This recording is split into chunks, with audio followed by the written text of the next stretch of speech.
Hello dear students, Hindi की class में आपका स्वागत है। अपन क्षितिज भाग 1 इसमें प्रेमचंद को पढ़ रहे थे। प्रेमचंद की कहानी दो बैलों की कथा हम पढ़ रहे थे, जिसमें मैंने कहानी से आपका परिचय करा दिया था। थोड़ा सा हमने पढ़ भी लिया था। अब आगे देखिए, पृष्ठ संख्या 6, दूसरा पैराग्राफ। मैंने आपको बैल और गधे के बारे में क्या विचार हैं लोगों के। गधा बहुत सीधा जानवर है और उसी से मिलता जुलता एक जानवर और है बैल, इसके बारे में बताया था। अब देखिए, कहानी प्रारंभ होती है यहाँ से। झूरी काछी के दोनों बैलों के नाम थे हीरा और मोती। एक किसान था झूरी, उस जात से काछी था, और उसके दो बैल थे हीरा और मोती। दोनों पछाई जाति के थे, देखने में सुंदर।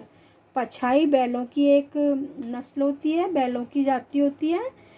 उस जाति के थे, देखने में बड़े सुंदर थे और काम में चौकस, डील में ऊंचे। बहुत दिनों साथ साथ रहते रहते दोनों में भाईचारा हो गया। दोनों एक साथ रहते थे, इसलिए दोनों में क्या हो गया, भाईचारा हो गया, मित्रता हो गई।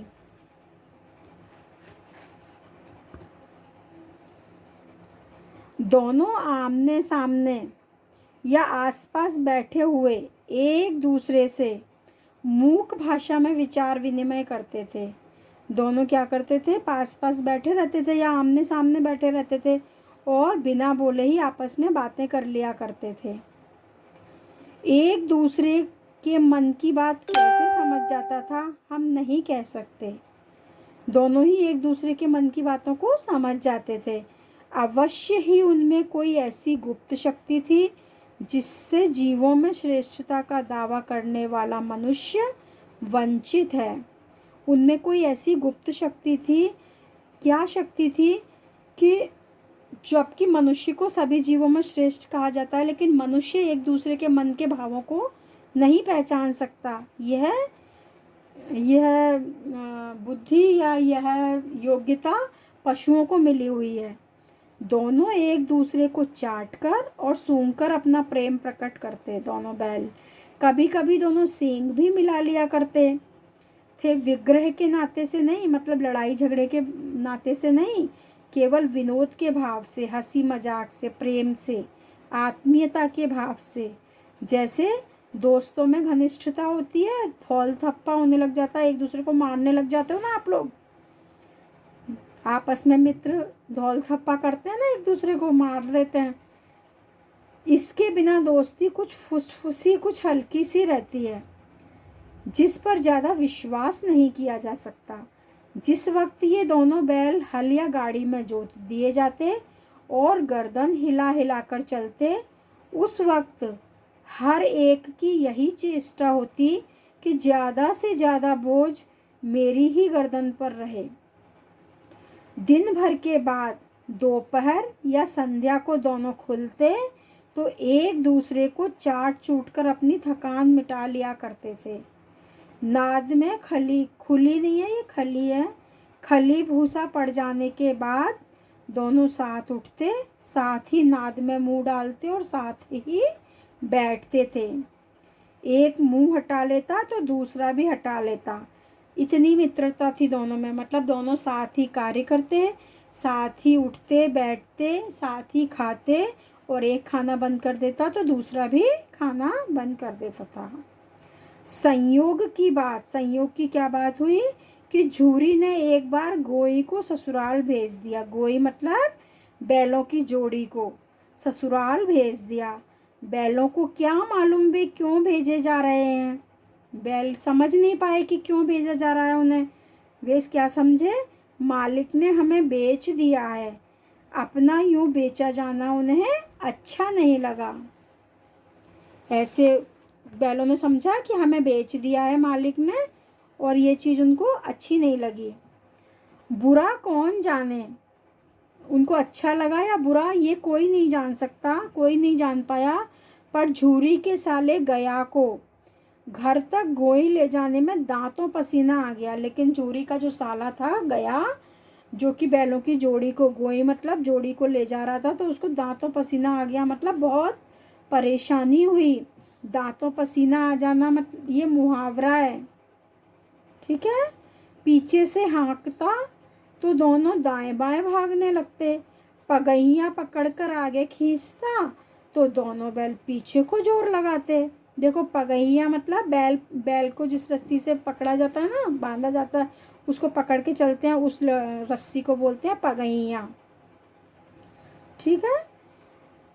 दोनों पीछे की ओर जोर लगाते। मारता तो दोनों सींग नीचे करके हुंकारते। अगर ईश्वर ने उन्हें वाणी दी होती तो झूरी से पूछते कि तुम हम गरीबों को क्यों निकाल रहे हो? हमने तो तुम्हारी सेवा करने में कोई कसर नहीं उठा रखी।